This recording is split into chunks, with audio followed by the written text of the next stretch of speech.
ম্যাচের তখন 15 মিনিট বাকি। সুবর্ণ সুযোগ পর্তুগালের সামনে। দিয়েগো জোতাকে ডি বক্সে ফেলে দিয়ে নিজেদের সর্বনাশ নিজেরাই ডাকে স্লোভানিয়া।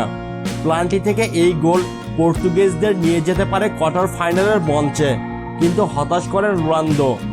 স্লোভানিয়ার ফুটবলাররা যখন রেফারির সঙ্গে আলাপ করতে ব্যস্ত, তখন রোনালদো নিচ্ছিলেন স্পট কিকের প্রস্তুতি। সময় আসে, বাঁশি বাজে। বাঁ দিকে ঝাঁপিয়ে রোনালদোর বারঘিসা শট রুখে দেন গোলরক্ষক ওব্লাক। অবিশ্বাস্য, তাই তো রোনালদো দুই হাতে মুখ ঢেকে নেন।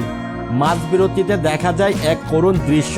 সেটার জন্য হয়তো প্রস্তুত ছিলেন না ভক্তরাও, এমনকি সতীর্থরাও। মিটিংয়ের মাঝে অঝরে কাঁদছেন রোনালদো। পেপে থেকে শুরু করে সতীর্থ, দলীয় স্টাফরা দিচ্ছিলেন সান্ত্বনার বাণী। তখনও 15 মিনিট বাকি। এই সময়ে অনেক কিছু হতে পারে, কিন্তু যদি হারে রোনালদোর মুন্ডপাট ঠেকাবে কে? যথারীতি খেলা শুরু হয়, ম্যাচটা যায় ট্রাইব্রেকারে। স্লোভানিয়ার ইতলিশের নেওয়া প্রথম শট রুখে দেন দিয়েগো কস্তা। পর্তুগালের হয়ে প্রথম শট নিতে আসেন খোদ রোনালদো। ভেঙেছেন তবে মস্কারনি।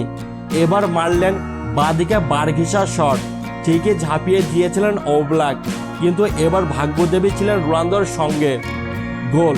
সঙ্গে সঙ্গে দর্শকদের কাছে দুহাত জোর করে ক্ষমা চাইলেন। এরপর যা হয় ইতিহাস। প্রথমটির মতো আরও 2টি শট রুখে দেন কস্তা। ইউরোর ইতিহাসে এমন ঘটনা প্রথম। রোনালদোর গোলের পর টানা 2বার গোল করেন পর্তুগাল। 3-0 গোলের জয় নিয়ে কোয়ার্টার ফাইনাল নিশ্চিত করে পর্তুগাল।